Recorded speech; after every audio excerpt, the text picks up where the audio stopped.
Lança o feriu, seu sangue escorreu, coroa de espinhos em sua fronte a sangrar.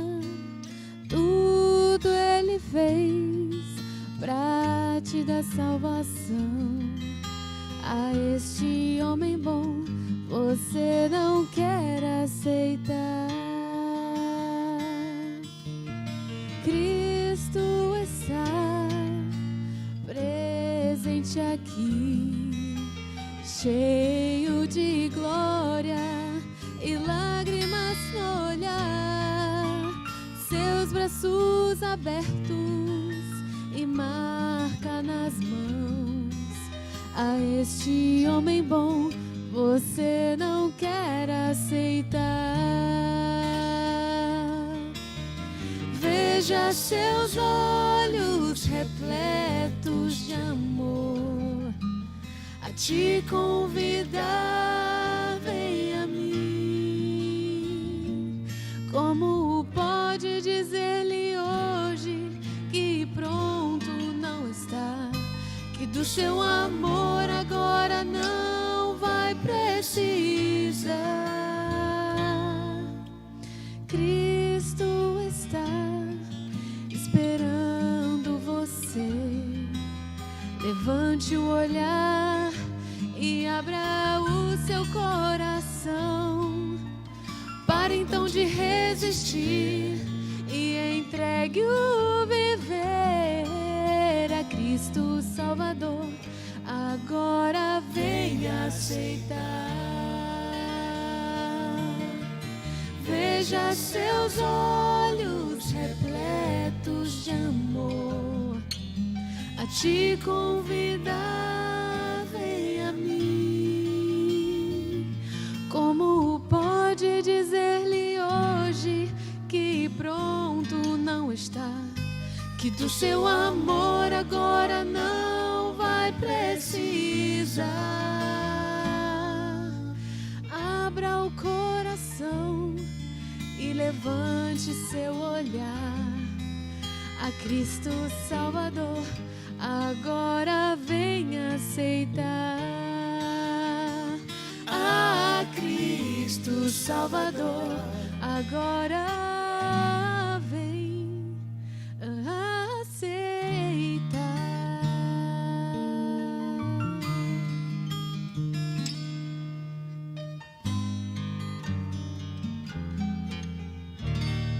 Amém.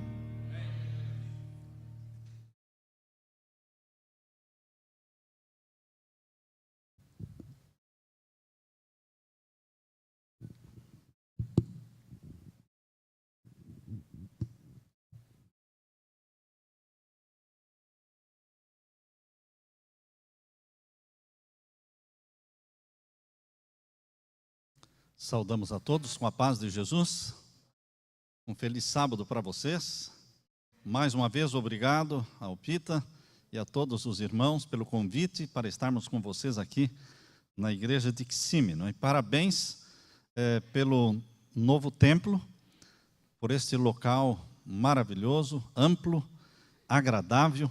Parabéns pela decisão. Deus está dirigindo a vida de vocês. Antes de iniciarmos o estudo da palavra de Deus, queremos orar mais uma vez. Oremos ao Senhor.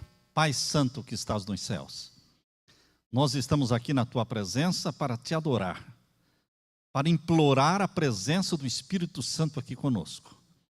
Que o Senhor se revele a nós, que o Senhor se mova entre nós através do Espírito Santo, que o Senhor preencha a necessidade de cada coração, confortando, abençoando, protegendo, suprindo as necessidades, Pai.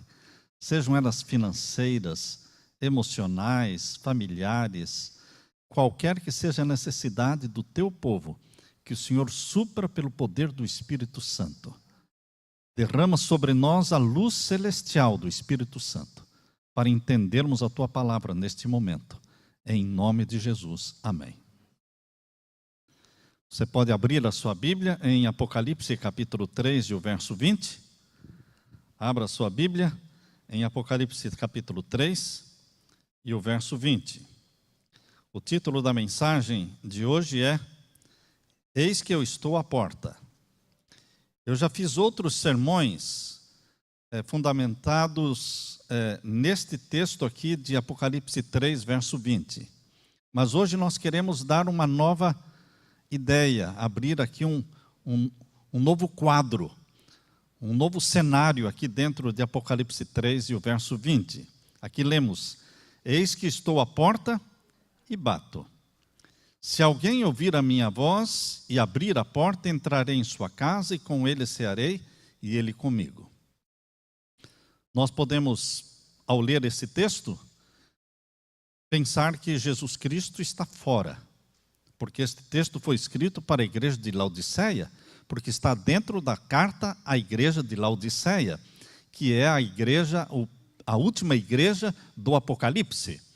E a situação desta igreja aqui no Apocalipse é uma situação terrível, porque ela é morna, ela não é quente, ela não é fria, mas ela é morna, ou seja, é uma igreja comprometida com o mundo e não comprometida com Jesus.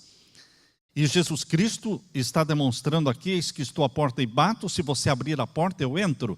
Isso mostra que Jesus está fora. Eu tenho um sermão que tem o título, Deixe Ele Entrar. Esse é um outro sermão. Deixe Jesus entrar porque Ele está fora. Mas queridos, o que eu quero destacar nesta manhã é uma outra ideia que veio à minha mente quando eu li esse texto. Eis que estou à porta. Há muitos que pensam que Jesus está distante. Há muitos que imaginam Deus como um ser inalcançável, inatingível. Um ser que está numa posição tão distante, tão irreal. Multidões têm essa ideia de um ser, de um Deus remoto, de uma presença vaga, de uma presença imaginária, e que precisam muita busca, muita pesquisa para encontrar Deus, para achar Deus. Por isso pessoas se isolam do mundo e entram para os mosteiros e ficam lá fechados dentro dos mosteiros dentro de 4 paredes, pensando que assim eles poderão encontrar Deus. Não, queridos. O que esse verso está dizendo, eis que eu estou à porta. Quando você está dentro da sua sala e ouve um barulhinho na porta, você diz, tem alguém lá na porta. Alguém mexeu no trinco. Vai lá e abre a porta, porque alguém está à porta. Queridos, Jesus Cristo está dizendo, eis que eu estou à porta. A distância entre você e Jesus é a distância de você se levantar da sua cadeira, da sua poltrona, e ir até a porta e abrir a porta. Eu estou aqui, eu quero entrar, eu quero comer com você, porque nos tempos bíblicos, amigo era aquele que comia com a gente. Hoje também é assim, não é verdade? Por isso uma igreja que come junto é uma igreja mais amiga. Amigos são aqueles que frequentam a sua casa, sentam-se à sua mesa, comem com você. E Jesus disse, se você abrir a porta, eu entrarei e comerei com você. Vou cear com você. Queridos, é muito comum pensar que Deus só será achado depois de muita busca. Se fizer faculdade de teologia, ou então se fizermos jejuns e orações, nós vamos poder encontrar Deus. Não, eis que eu estou à porta, é só você abrir. Essas concepções falsas de Deus invadem as igrejas, invadem os seminários, faculdades de teologia, mas o cristianismo não é uma longa jornada ou cansativa busca para encontrar Deus. Não. Deus está justo aí, fácil de ser encontrado, para quem quiser. O interesse é dele. O interesse é muito maior de Deus de se revelar do que o seu interesse de conhecê-lo. A parte mais interessada aí é de Deus. Por isso ele tomou a iniciativa no passado e ele toma a iniciativa no presente. Ele quer se revelar. Quando eu encontro pessoas ateias, e não é difícil você encontrar pessoas ateias. Eu encontrei quando fiz a semana de oração na faculdade de teologia, lá no colégio do IAN.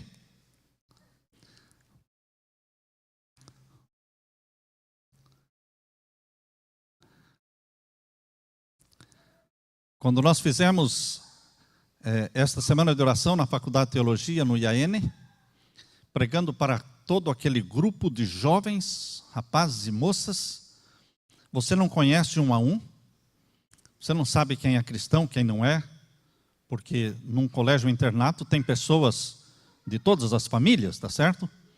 Então, na saída, cumprimentando as pessoas na porta da igreja, um jovem, quando eu disse para ele, me despedi dele e disse que Deus o abençoe, ele disse: eu não creio em Deus, eu sou ateu. Eu disse para ele: marque lá, passa lá no escritório amanhã, nós podemos conversar um pouquinho sobre isso. Aí no dia seguinte, ele apareceu no escritório, eu estava dando entrevistas, e eu disse para ele: você é ateu, você não crê na existência de Deus? Não. Então eu desafio você a fazer uma coisa. Pense em alguma coisa difícil. Não fale, só pense na sua mente. E diga para Deus: se o Senhor existe, então que o Senhor faça acontecer tal coisa, para que eu creia que o Senhor existe. Mas não fale para ninguém isso. Só pense. No dia seguinte, depois do sermão que eu fiz à noite, na saída, aquele jovem passou por mim, eu o cumprimentei, e ele disse para mim, olhando nos meus olhos: Deus existe. Deus existe. Deus é o mais interessado em que você creia que Ele existe. A parte mais interessada é Deus. Por isso Ele toma a iniciativa. Por isso Ele enviou o seu Filho para morrer por você, para nascer neste mundo, para se tornar um de nós, porque Ele é a parte mais interessada em se revelar a você, em se dar a conhecer. Outra vez eu estava na cidade de Richmond, na Virgínia, e uma jovem da igreja, casada com um rapaz não adventista, ele teve um acidente de moto, e uma van prensou a moto dele na parede, e a perna dele foi então esmagada no acidente, e ele estava hospitalizado. Eu fui fazer uma visita para ele no hospital, e os médicos estavam na dúvida se cortavam a perna dele ou não, porque a perna estava gangrenada, estava ficando preta, não tinha circulação do sangue, e eles estavam pedindo para ele autorizar a amputação, cortarem a perna dele. E quando eu cheguei para visitá-lo, ele estava naquela angústia, disse: eu não sei o que eu faço, eu não sei se autorizo que cortem a minha perna ou não.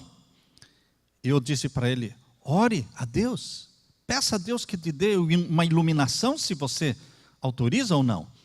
Ele disse: aí está o problema, pastor, eu não creio em Deus. Meu pai era ateu, eu nasci num lar ateu, e eu sou ateu, e eu não sei como é que eu vou conversar com Deus.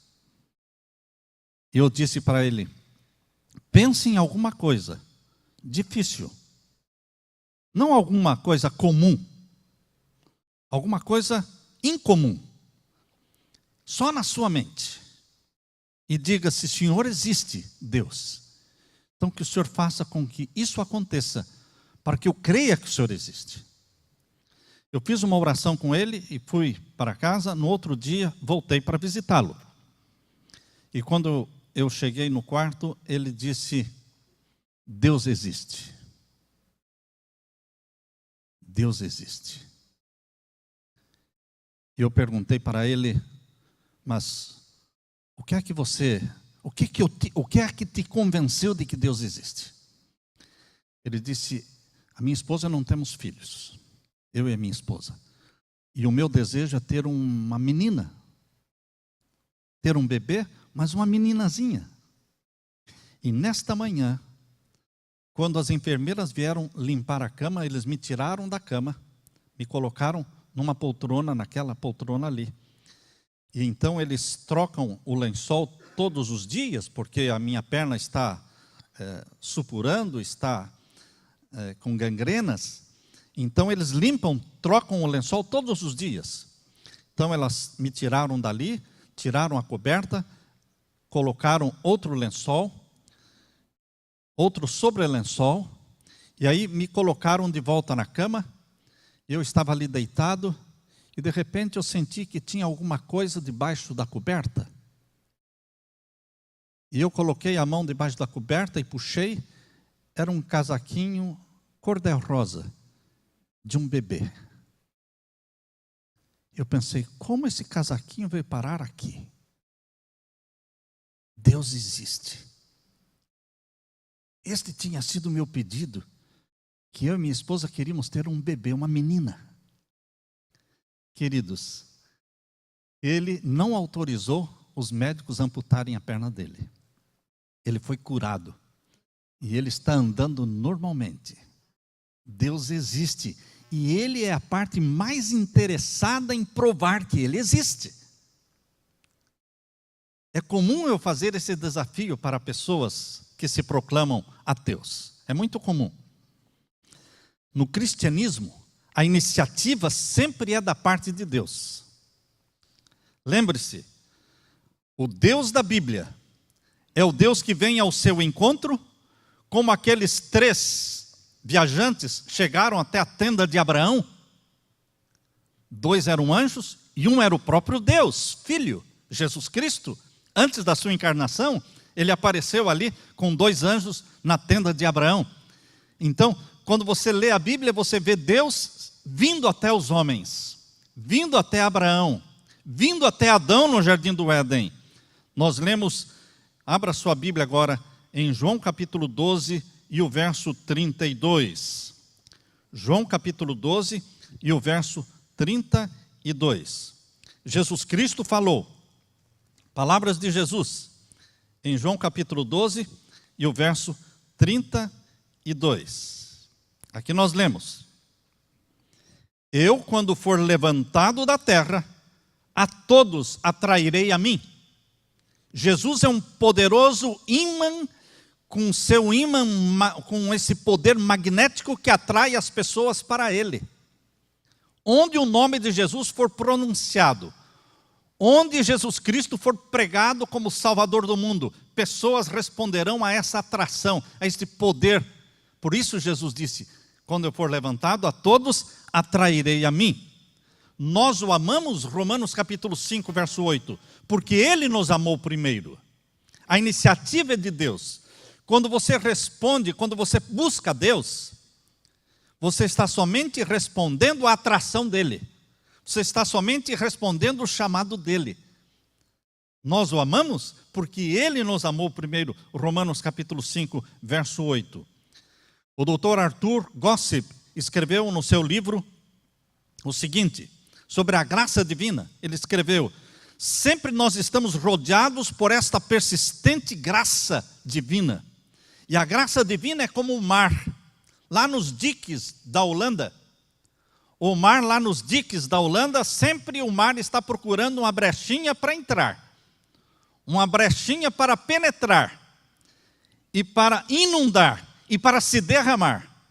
Assim é a graça divina. Sempre está procurando uma brecha na sua vida, uma chance que você dê, uma súplica, uma lágrima, um clamor, um grito de socorro. É uma brecha para a graça divina entrar.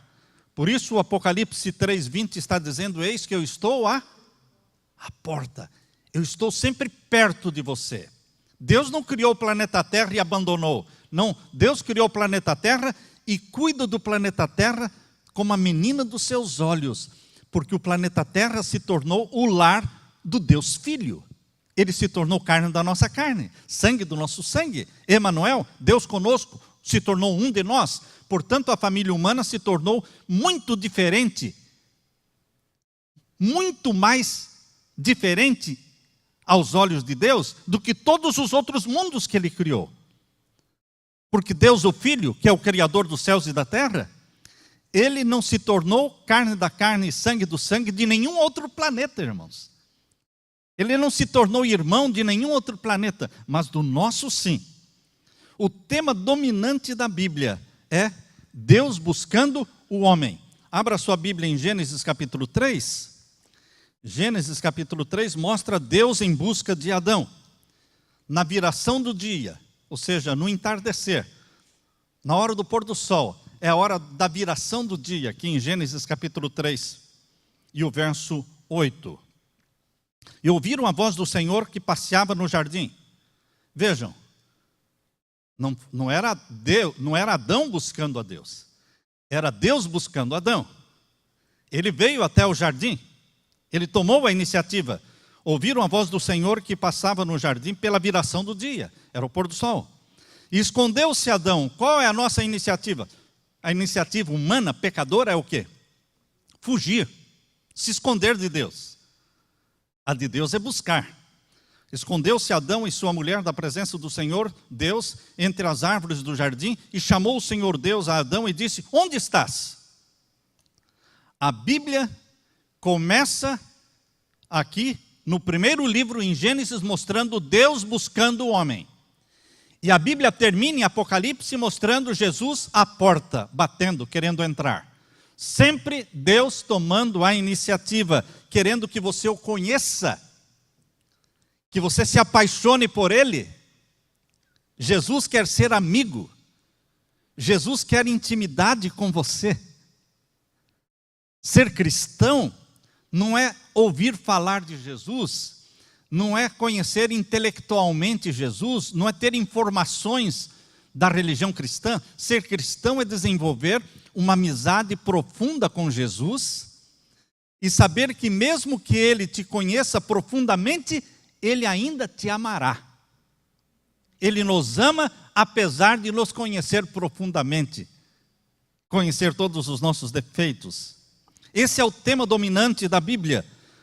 Um outro escritor, poeta, ele descreveu Deus como um cão de caça que persegue a sua presa insistentemente, e a presa foge pelos campos, sobe montanhas, desce para os vales, e o cão de caça, que é a graça e o amor de Deus, perseguindo esta presa, até que o pecador que está cansado de fugir, ele sem fôlego, quase não respirando mais, se assenta um pouco para tomar fôlego, e o amor de Deus o alcança, e o apanha, e o envolve.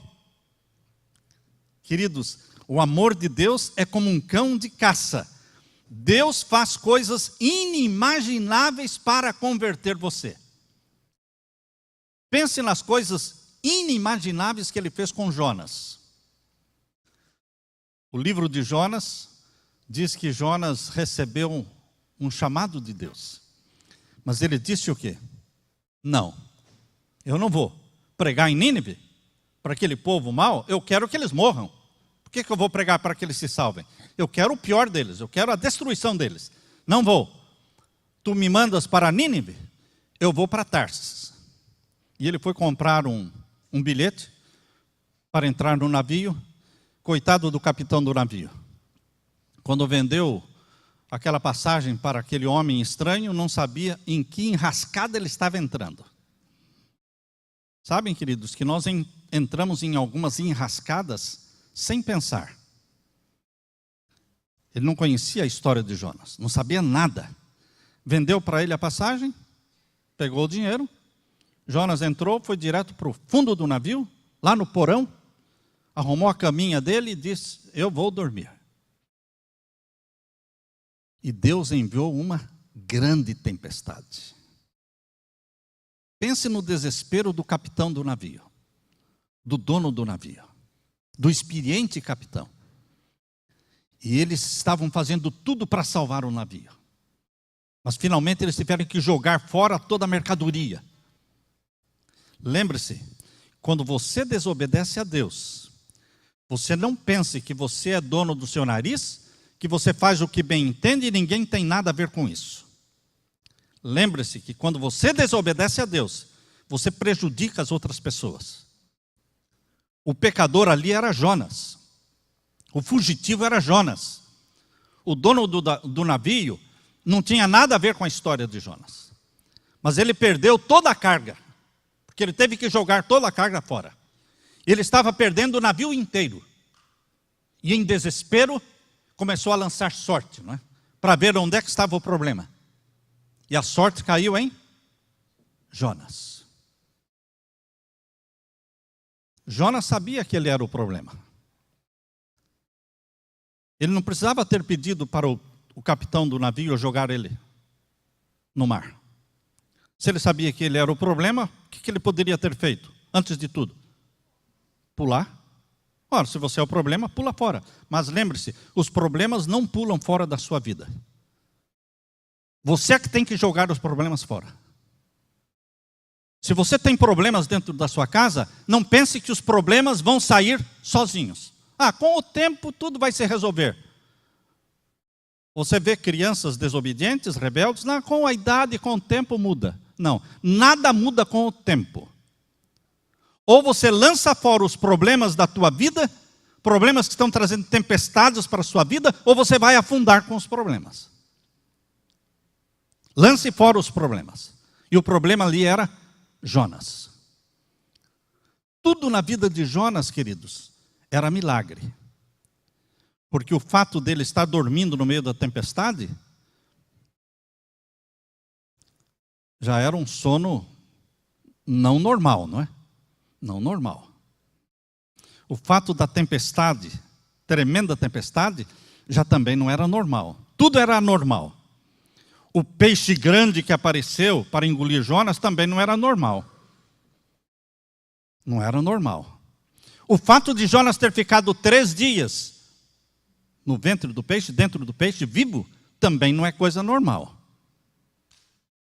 O fato do peixe ter lançado Jonas pertinho de Nínive, também não era normal. Tudo foi ação de Deus para salvar Nínive e para salvar Jonas. Deus quer salvar você. Eu costumo dizer que é difícil se perder. Você já ouviu alguém falar que é difícil se salvar? Alguém aqui já ouviu falar que é difícil se salvar? O que eu mais ouço as pessoas dizerem, pastor, mas é difícil ir para o céu. Eu olho para ele e digo, difícil ir para o céu? Difícil é ir para o inferno. Para você se perder é muito difícil. Você tem que bater em muitas barreiras. Vocês já assistiram a algum filme em que aparece um carro dirigindo em alta velocidade e de repente aparece assim uma placa dizendo stop? E placas e barreiras no meio da estrada. A estrada terminou. E o carro bate na primeira placa, derruba, e bate na segunda e na terceira, e vai derrubando tudo. Até descobrir que lá na frente a ponte caiu, não tem mais ponte. Queridos, as pessoas que se perderem, elas desconsideraram muitos sinais, muitas placas. Deus, para salvar uma pessoa, Deus faz coisas inimagináveis. Vejam o que Deus fez para salvar Nabucodonosor. Colocou Nabucodonosor num spa de 7 anos, comendo capim e bebendo água. E quando Nabucodonosor saiu do spa, ele era um homem convertido. Mas Deus teve que fazer muita coisa para salvar. E Deus fez. E Deus faz muitas coisas para salvar. Deus não mede esforço. Mas nós somos teimosos, achando que é difícil se salvar. Não, queridos, é difícil se perder. Porque para você se perder, você tem que aprender a beber, aprender a fumar. Eu não consegui. Bem que eu tentei muito. Eu queria ser como os meus amigos, que bebiam, fumavam, mas eu não conseguia. Eu queria ser como os meus amigos, que tinham mulheres, que ia para o prostíbulo, para as prostitutas, mas eu não conseguia. Queridos, eu tentei quebrar muitas barreiras, mas não consegui. Eu tive que me salvar. Deus me perseguiu tanto com o seu amor, com a sua graça, que Ele realmente me apanhou. Eu me rendi. Você já pensou que a salvação é uma rendição? Eu disse, eu me rendo, Senhor. Tudo bem. O Senhor quer que eu seja pastor? Tudo bem, então eu vou ser pastor. Deus falou, eu quero que você seja pastor, e até que eu coloquei na sua frente, dentro da sua sala de aula, uma esposa de pastor. Olha a Leila aí. Eu preparei a Leila sentadinha na sua frente, na 8ª série, com 15 anos de idade, para que ela seja esposa de pastor. Um anjo que Deus colocou na minha vida. Mas eu queria fazer coisas erradas. E ela dizia, não. Tira a mão daqui, tira a mão dali, não é? Deus cuidando de mim, Deus querendo que eu não me perdesse. Deus colocando os meus pés no caminho da salvação. Deus usa uma mulher, Deus usa paz, Deus usa tudo que pode usar para salvar. Queridos, Deus faz coisas inimagináveis. O Deus de Abraão, Isaque e Jacó é um Deus pessoal, um Deus que fala, um Deus que responde. A distância entre você e esse Deus é a distância de você se levantar da sua cadeira e ir até a porta e abrir a porta. Isso é difícil? Isso é difícil de levantar da cadeira e abrir a porta? Eis que eu estou à porta e bato. Jesus está à espera do nosso clamor. João capítulo 15, verso 16, abra a sua Bíblia. João capítulo 15 e o verso 16. Jesus está à espera do nosso grito de socorro. Vamos ler? João 15, verso 16. Não me escolhestes vós a mim. De quem foi a iniciativa, meu irmão? Você não me escolheu. Deus está falando. Mas eu escolhi você. Não me escolhestes vós a mim, mas eu vos escolhi a vós, e vos nomeei para que vades e deis fruto, e o vosso fruto permaneça, a fim de que tudo quanto em meu nome pedirdes ao meu Pai, Ele vô-lo conceda. Veja que texto que nos conforta. Ele nos chama, Ele nos escolhe, Ele nos nomeia.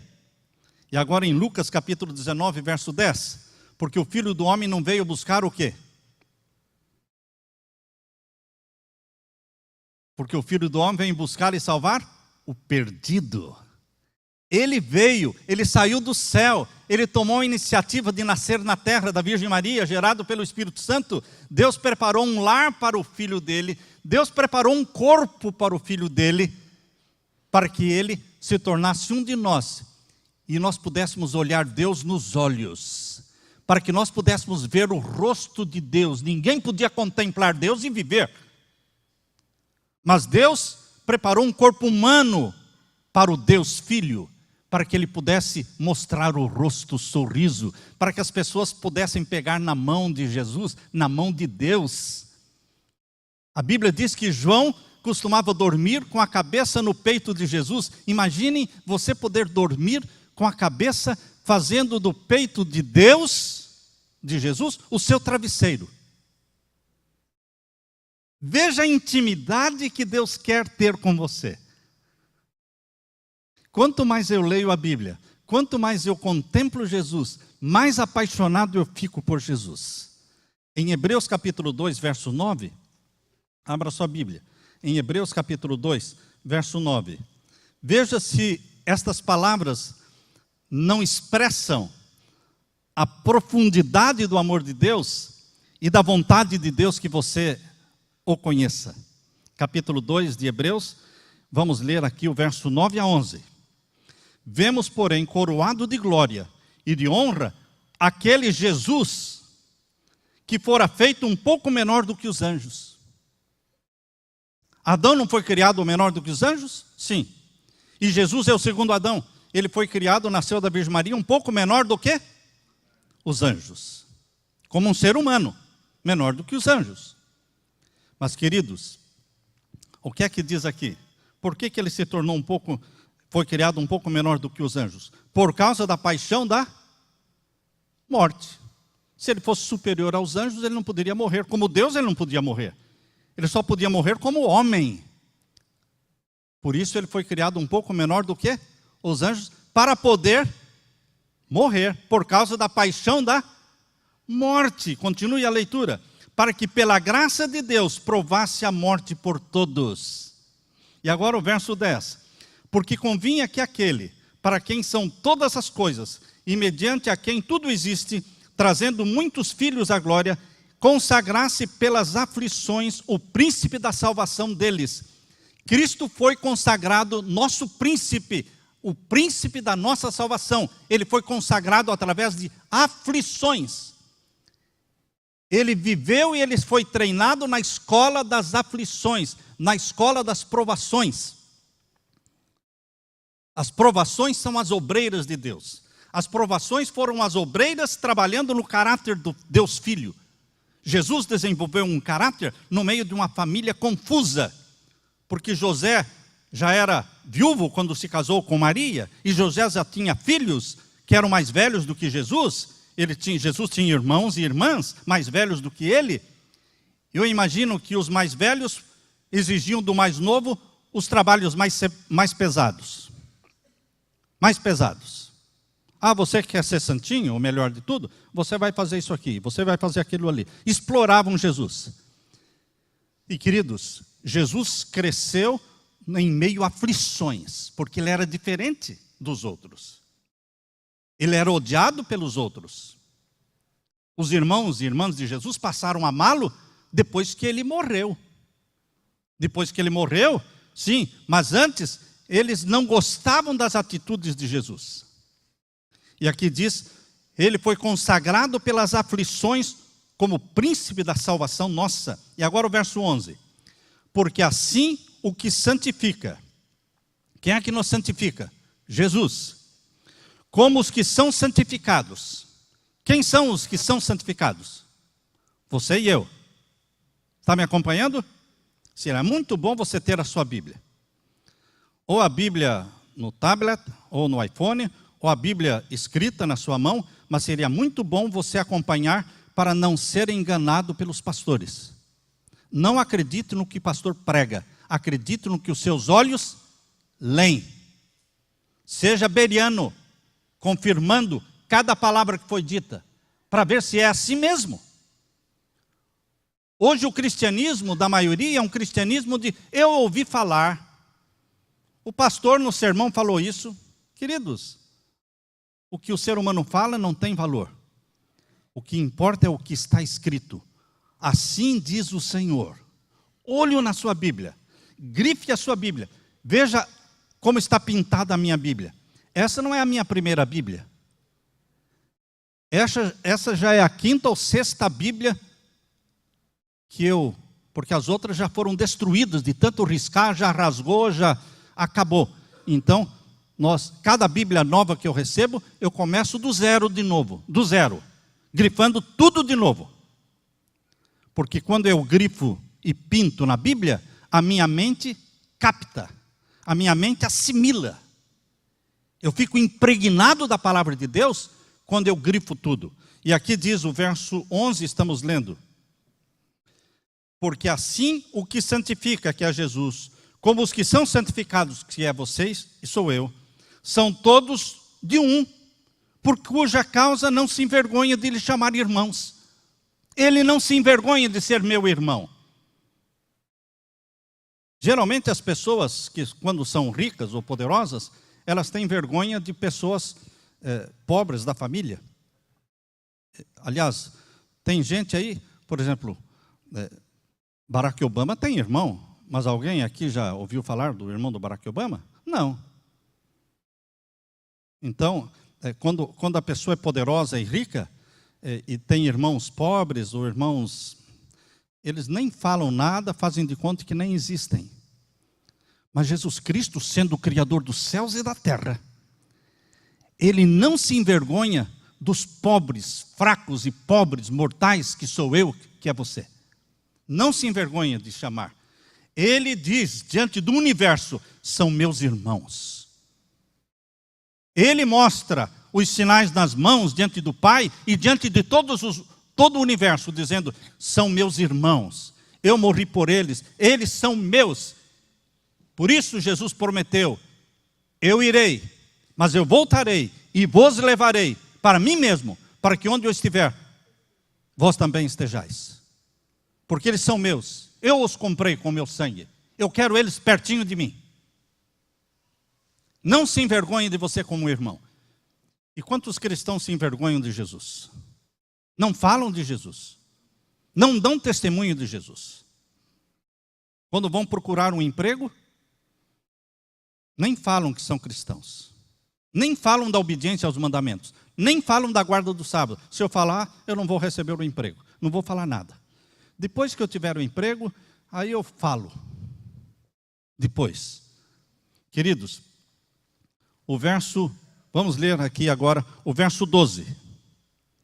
Dizendo, anunciarei o teu nome aos meus irmãos. E agora o verso 13. Finalzinho do verso 13. E outra vez, porei nele a minha confiança. E outra vez, eis-me aqui. Eis-me aqui a mim e aos filhos que me deu Deus. Jesus Cristo quer se apresentar diante de Deus e mostrar toda a colheita, todos os salvos, os filhos do Altíssimo, os santos do Altíssimo, e falar, eis-me aqui, Senhor, com os filhos que o Senhor me deu. Isaías capítulo 53 diz assim, que quando Jesus Cristo viu os resultados do seu sacrifício, pela fé, ele olhou os resultados do seu sacrifício e ficou satisfeito. Porque são milhões que estão sendo comprados pelo sangue de Jesus. Milhões. Jesus comparou Deus a uma mulher palestina que perdeu uma moeda e varreu a casa, moveu os móveis e procurou até encontrar a moeda perdida. É Deus procurando o perdido. Jesus comparou Deus a um pastor de ovelhas que tinha 100 ovelhas. Se perdeu uma, ora, quem tem 100 perde uma, tem 99. 99 é quase tudo. Mas ele deixou as 99 seguras no curral e arriscou a própria vida, não pelas 99. Ele arriscou a própria vida por uma. E foi, a Bíblia diz, até encontrá-la. Ou encontraria a ovelha perdida, ou morreria procurando. Mas não existe a cena de um pastor voltando de braços vazios, de mãos vazias. Não existe esta cena de um pastor voltando e disse, não encontrei. Que pena. I'm sorry. Não existe esta cena. Jesus Cristo contou a história de que Deus é como um pastor que arriscou a vida por uma. Jesus teria morrido mesmo que fosse por um. Santo Agostinho diz, Deus te ama como se você fosse um único para amar. Deus te ama como se você fosse um único para amar nesta terra. Jesus comparou Deus a um pai. Quando você lê na história do filho pródigo, do filho perdido, que o pai correu ao encontro do filho, você não entendeu a história. A coisa mais escandalosa na cultura oriental é um velho correr. Velho não corre. Velho anda devagar. Um velho correr era coisa escandalosa. Mas Jesus, ele disse que o pai, quando viu o filho na distância, correu ao encontro. Ele quebrou todas as tradições. Ele correu ao encontro do filho, abraçou o filho, cobriu o filho com seu manto, mandou colocar o anel de dignidade, de honra no dedo do filho, mandou matar o bezerro cevado, fazer uma festa, porque o que estava perdido foi achado, e o que estava morto reviveu. Então, em todas as histórias que Jesus contava, Jesus tinha o objetivo de convencer você e a mim de que Deus toma a iniciativa, Deus se revela, Deus busca, Deus vem ao seu encontro. É difícil se perder, meu irmão. É difícil se perder. Porque você pode cometer todos os pecados do mundo como filho pródigo. Você pode esbanjar toda a fortuna como o filho pródigo fez. Você pode ter usado todas as drogas do mundo. Deus diz, nada disso importa.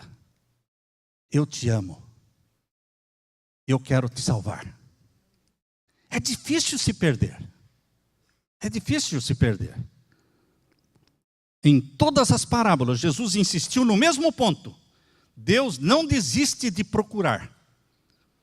Como disse Dr. Maltby, ele disse, se eu decido procurar Deus, não preciso ir muito longe, porque não é a ovelha que procura o pastor.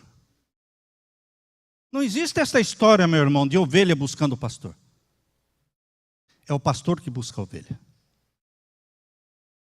Estão percebendo por que eu digo que é difícil se perder? Que não é a ovelha que busca o pastor.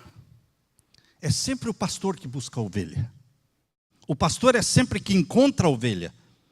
A jornada do pastor começou antes da tua jornada.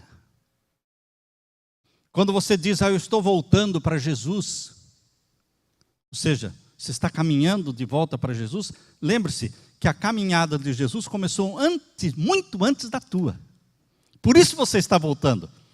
Porque Ele já veio em busca de você há muito tempo. Você o ama porque Ele te amou primeiro. Mateus capítulo 23, 37. Abra sua Bíblia. Em Mateus capítulo 23, e o verso 37. Jerusalém, Jerusalém, que matas os profetas e apedrejas os que te são enviados. Quantas vezes quis eu ajuntar os teus filhos, como a galinha junta os seus pintainhos, debaixo das suas asas, e tu não quisestes. O povo de Israel rejeitou Jesus como Messias. Crucificaram Jesus no ano 31. No entanto, irmãos, quando Jesus Cristo ressuscitou, os discípulos estavam prontos para sair a pregar o evangelho no mundo todo. E lá em Atos capítulo 1, Jesus disse, não. Vocês não vão saindo pregar o evangelho no mundo todo. Vocês vão receber o Espírito Santo, o poder do Espírito Santo, e vocês serão minhas testemunhas. Aonde? Em Jerusalém, na Judeia, na Galileia, na Samaria. Ora, o povo judeu já tinha esbanjado 470 semanas, os 490 anos de graça e misericórdia dada para o povo de Israel, eles esbanjaram, não aceitaram o Messias, mataram o Messias, e assim mesmo Jesus diz, mais 3 anos e meio, vocês vão pregar só para judeu. Depois que Jesus ressuscitou, ele disse, vocês vão continuar pregando só para judeu. Vocês serão minhas testemunhas, primeiro em Jerusalém, na Galileia, na Judeia, em Samaria. Depois vocês vão aos confins do mundo. Veja como o amor de Deus, como a graça divina, ela é como um cão de caça que nos persegue, insistentemente. Em João capítulo 1, verso 11 e 12. João capítulo 1 e os versos 11 e 12. Leia comigo. João capítulo 1 e os versos 11 e 12. Veio para o que era seu, e os seus não o receberam. Estão vendo a história? Ele veio. Ele vem ao seu encontro. Ele te busca. Veio para o que era seu, e os seus não o receberam. Mas mesmo assim, o que ele diz?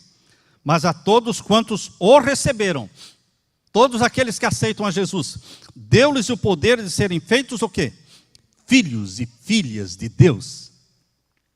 Você é exaltado à posição de honra de filho e filha de Deus, que é uma posição superior à dos anjos não caídos. uma posição superior à dos anjos não caídos. Vocês estão entendendo o que eu estou dizendo? Que os filhos e filhas de Deus, gerados pelo Espírito Santo, que abraçaram Jesus como Salvador, eles ocuparão uma posição superior à dos anjos não caídos, porque os anjos de Deus, que nunca pecaram, são criaturas de Deus, não são filhos e filhas. Mas você foi gerado pelo Espírito Santo, e você foi feito filho e filha, e você herda todas as coisas. Não são os anjos que herdam todas as coisas.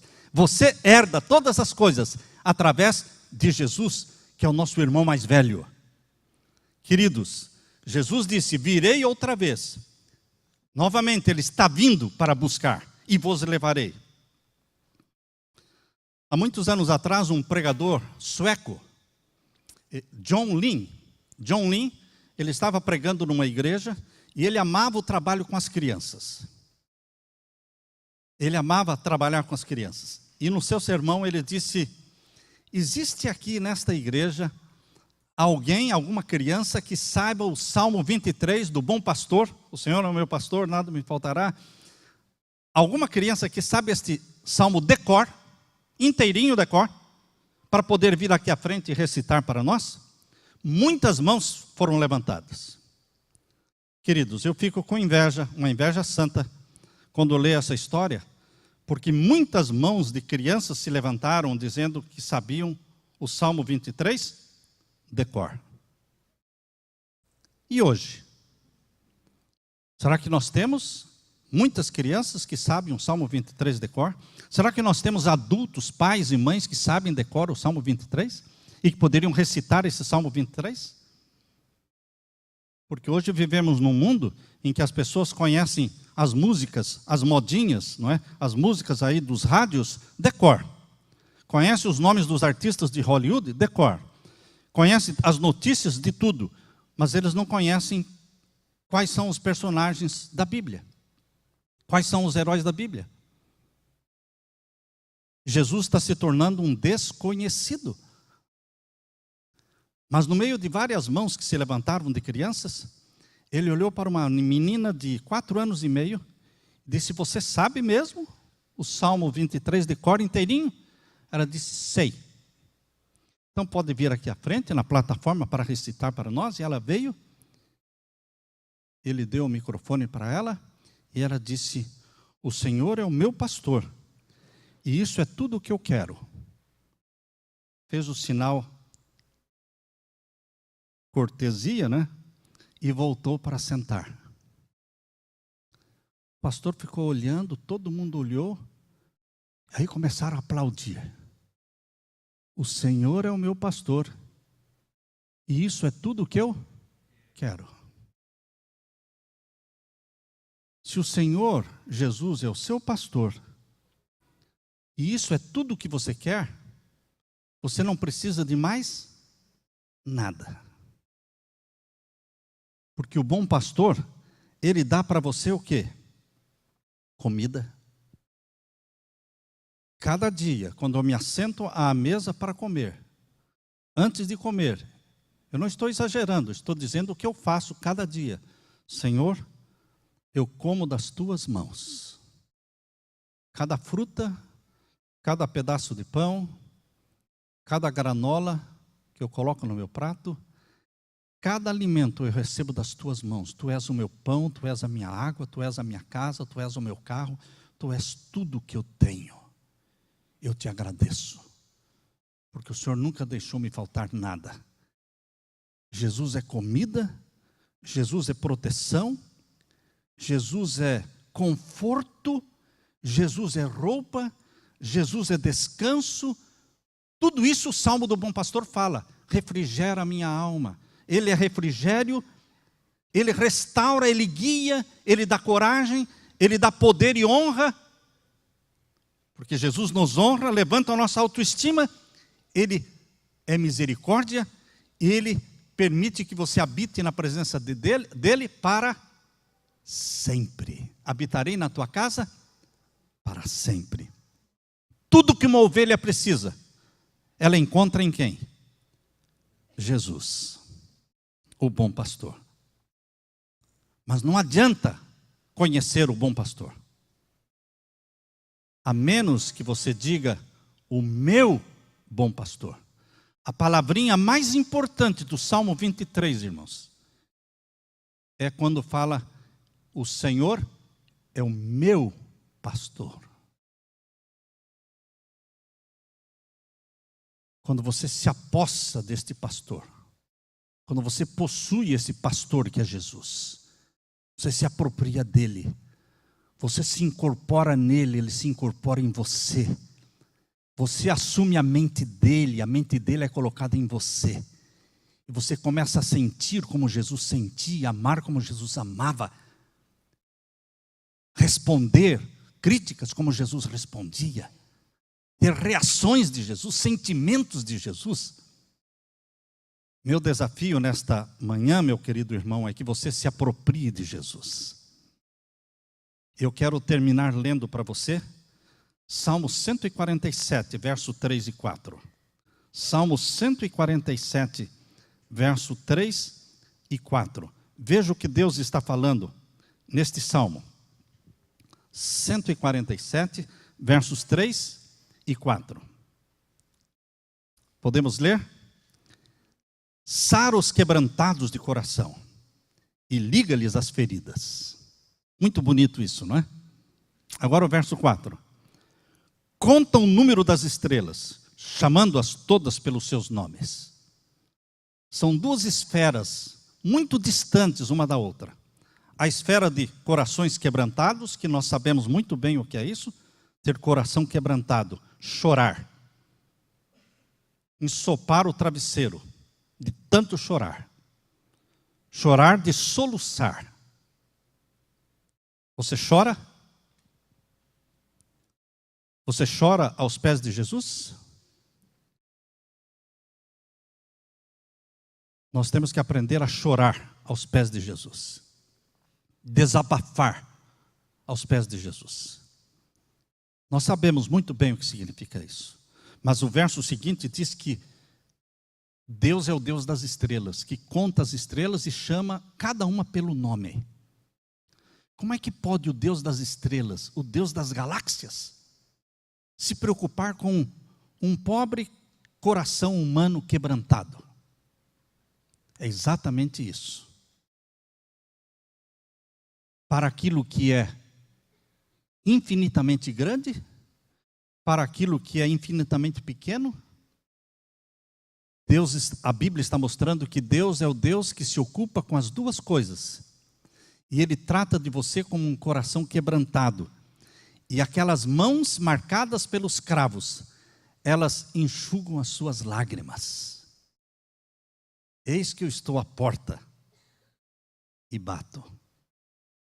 Se abrir a porta, e o seu trabalho é só abrir a porta, eu entrarei na sua vida, comerei com você e você comigo, e nós seremos felizes para sempre. Eis que eu estou à porta, eu estou perto de você. A distância entre você e Jesus é a distância de uma curta oração. Você clama, Ele está justo aí, estendendo a mão e salvando você. Que Deus derrame a graça divina na sua vida. Amém? Amém. Louvado seja Jesus. Aleluia.